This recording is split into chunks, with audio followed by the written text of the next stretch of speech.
আপনার চুলই হলো আপনার সৌন্দর্যের আসল কারণ, কিন্তু যখন সেই চুল ঝরতে শুরু করে তখন আপনার মাথায় টাক দেখা যায়।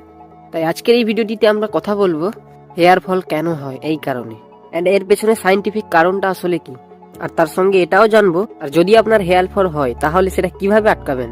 শুধু এটুকুই নয়, এছাড়াও এমন কিছু করা হেয়ার ফল হওয়ার কারণ। এখন আমি বলতে চলেছি যে হেয়ার ফল আসলে কেন হয় বা এর পেছনে আসল কারণ কি। যেভাবে প্রত্যেকটা গাছের শিকড় থাকে যার মাধ্যমে সে খাদ্য ও জল সংগ্রহ করে, ঠিক সেভাবেই আমাদের চুলেরও শিকড় থাকে আর আমাদের চুল সেখান থেকেই পুষ্টি নিয়ে থাকে। এন্ড এই পার্টটিকেই হেয়ার ফলিকল বলা হয়। চুলের মধ্যে তিনটি স্টেজকে বলা হয় গ্রোথ স্টেজ, কারণ এই স্টেজে আমাদের চুল বেশি বড় হয়। যেমন 17 থেকে 18 বছর বয়স পর্যন্ত আমাদের বডির বিকাশ ঘটে, ঠিক তেমনই এই স্টেজে 3 থেকে 17 থেকে 18 বছর বয়স পর্যন্ত আমাদের চুল বৃদ্ধি পেতে থাকে। আমাদের শরীরে যত চুল আছে তার মধ্যে 90% চুল এই স্টেজেই তৈরি হয়। এরপরে দ্বিতীয় স্টেজে শুরু হয়, যাকে ক্যাটাজেন বলা হয়। এই স্টেজটি 2 থেকে 3 মাসের মধ্যে থাকে। এই স্টেজে চুলের খুব কম গ্রোথ হয় এবং ফলিকল অনেক ছোট হয়ে যায়। পরে তৃতীয় স্টেজ শুরু হয়, তাকে বলা হয় টেলোজেন। এই স্টেজকে রেস্টিং ফেজও বলা হয়। এই স্টেজে আমাদের চুলের গ্রোথ পুরোপুরিভাবে বন্ধ হয়ে যায় এবং আমাদের চুল ফলিকল থেকে বাইরে বেরিয়ে আসে, আর তখন এটাকেই আমরা চুল ঝরে যাওয়া বলি। এই প্রক্রিয়ায় প্রতিদিন আমাদের মাথা থেকে 100টারও বেশি চুল পড়ে যায়, আর সেখান থেকে দ্বিতীয়বার চুল তৈরি হওয়া শুরু হয়। এই প্রক্রিয়া সারা জীবন চলতেই থাকে। পুরনো চুল ঝরে যায়, নতুন চুল গজাতে শুরু করে। আমাদের চুলে সমস্ত প্রকার নিউট্রিয়াস ফলিকল থাকে, কিন্তু মানুষের চুলের এই ফলিকল আস্তে আস্তে ছোট হয়ে যায় এবং তাদের চুল সঠিক পরিমাণে নিউট্রিয়াস পায় না। এই কারণেই তাদের চুল ঝরে যাওয়ার পর দ্বিতীয়বার আর গজায় না। আর এই স্টেজকে আমরা টাকলু বা টাকপড়া বলি। যখন বাচ্চারা ধীরে ধীরে বড় হতে থাকে তখন তাদের শরীরে টেস্টোস্টেরন নামক হরমোন তৈরি হয়। এই হরমোন ফিমেলদের শরীরে অনেকটা কম এবং মেলদের শরীরে অনেকটা বেশি থাকে। এই হরমোনের কারণেই মেল হতে পারে। এর কারণেই তাদের ভারী গলা স্বর, সুঠাম চেহারা, গোপ দাড়ি ইত্যাদি হয়ে থাকে। আর এই টেস্টোস্টেরনের কিছু অংশ থেকেই তৈরি হয় ডিএসটি, ডিহাইড্রো টেস্টোস্টেরন। ডিএসটি আমাদের ফলিকলে গিয়ে চুলকে দুর্বল করে দেয়, যার কারণে আমাদের চুল সঠিক নিউট্রিশন পায় না। আস্তে আস্তে ছোট এবং পাতলা হতে শুরু করে, আর একসময় এতটাই ছোট হয়ে যায় যেটা ফলিকল থেকে বাইরেই বের হতে পারে না। আর এখান থেকেই আমাদের টাক পড়ার প্রক্রিয়া শুরু হয়। এটাই হলো আমাদের হেয়ার ফল হওয়ার পেছনে সব থেকে বড় কারণ। কিন্তু যদি আপনার হেয়ার ফল হয় তখন আপনার কি করা উচিত বা কোন কাজ করা উচিত নয়, এন্ড সব শেষে আমি আপনাদেরকে এমন দুটো ঘরোয়া উপায় বলবো আপনার হেয়ার ফল পুরোপুরি দূর হয়ে যাবে এবং তার সাথে সাথে নতুন চুল গজাতেও শুরু করবে। তো যদি আপনার হেয়ার ফল হয়ে থাকে, সব থেকে প্রথম কাজ হলো আপনার হেয়ার ফলকে চিনতে হবে। আমাদের যে হেয়ার ফলগুলো হয় প্রথমত সেটা 2 কারণে হয়। একটা জেনেটিক হেয়ার ফল, দ্বিতীয়ত লাইফস্টাইল হেয়ার ফল। জেনেটিকগত হেয়ার ফল যেটা আপনার বংশ পরম্পরায় পূর্বপুরুষের থেকে পেয়েছেন, মানে আপনার বাবা ঠাকুরদা, দাদু দিদা, এদের যদি হেয়ার ফল থাকে তাহলে আপনারও হেয়ার ফল হতে পারে, আর তখনই বুঝবেন যে এটা জেনেটিক হেয়ার ফল। দ্বিতীয়ত হলো লাইফস্টাইল হেয়ার ফল। এটা আপনার খাওয়া দাওয়ার উপর ডিপেন্ড করে, যেটা আপনি এমন কিছু সেবন করতে থাকেন যাতে ডিএইচটি হরমোনের পরিমাণ অনেক বেশি। এটা আপনার ডিএইচটি হরমোনকে বাড়িয়ে দেয়, তাহলে আপনার হেয়ার ফল অনেক বেশি হবে। যদি আপনি হেয়ার ফলের প্রবলেম থেকে বাঁচতে চান তাহলে সবার প্রথমে কয়েকটা বাজে কাজ করা আপনার সবার প্রথমে বন্ধ করে দেওয়া উচিত, যার ফলে আপনার ডিএইচটি বৃদ্ধি পাওয়া অনেক কম হবে। থেকে বড় একটা ভুল ঠান্ডার সময় যেটা সকল মানুষই করে থাকে, সেটা হলো গরম জলে স্নান করা। এই ঠান্ডার সময় আমরা গরম জলে স্নান করে থাকি, আর সেই গরম জল আমাদের চুলেও ঢেলে দিই।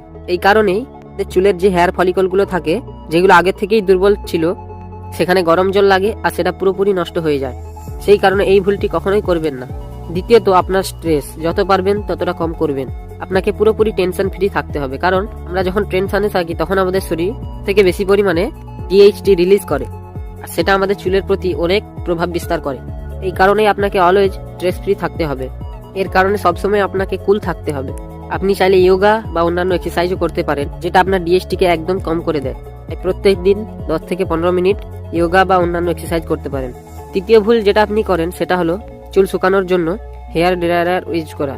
যখন এটা আমরা ইউজ করি, চুলের একটা লেয়ার থাকে যেটা হেয়ার ড্রায়ার ইউজ করার জন্য পুরোপুরিভাবে নষ্ট হয়ে যায়। তখন আমাদের চুলও পুরোপুরিভাবে নষ্ট হতে থাকে। সো আশা করি আজ থেকে আর হেয়ার ড্রায়ার ইউজ করবেন না। এখন কথা বলবো এমন কিছু দেশি ট্রিক্সের সম্বন্ধে, যেগুলি আপনি ঘরে বসেই করতে পারবেন, তার ফলে আপনার চুল অনেক তাড়াতাড়ি গ্রো করতে শুরু করবে। হয়তো সব থেকে প্রথম ট্রিক হলো পেঁয়াজ। আপনাকে 5 থেকে 6টা মিডিয়াম সাইজের পেঁয়াজ নিতে হবে। 1 চামচ জাইতুন তেল এবং 1 চামচ নারকেলের তেল নিতে হবে। সবার প্রথমে পেঁয়াজের খোসা ছাড়িয়ে পিষে নিয়ে পেঁয়াজের রস বার করে নিতে হবে। 1 চামচ জাইতুন তেল ও 1 চামচ নারকেলের তেল মিশিয়ে নিতে হবে। এরপরে এই মিশ্রণ চুলে ভালোভাবে লাগিয়ে নিতে হবে এবং 1-1.5 ঘন্টা পর ভালোভাবে জল দিয়ে ধুয়ে নিতে হবে। পেঁয়াজের ভেতর এমন কিছু ক্ষমতা আছে যেটা আপনার ডিএইচটিকে অনেক কম করবে এবং ফলিকলস অনেক শক্তিশালী করে তুলবে। ফলে আপনার যে ফলিকলগুলি প্রথম থেকেই দুর্বল ছিল, ওগুলো ধীরে ধীরে মজবুত হতে শুরু করে এবং সেগুলোতে সঠিক পরিমাণে নিউট্রিয়েন্টস তৈরি হয়, আর আপনার চুল তখন ধীরে ধীরে গ্রো হতে শুরু করে। এই ট্রিক অনেক ধীরে ধীরে কাজ করলেও লং টাইমে অনেক ভালো কাজ হয়। এই কারণে এই ট্রিককে অনেকদিন ধরে ফলো করতে হবে। অ্যান্ড ট্রিক্স নাম্বার 2, এটা করার জন্য আপনাকে 200 গ্রাম সরষের তেল নিতে হবে।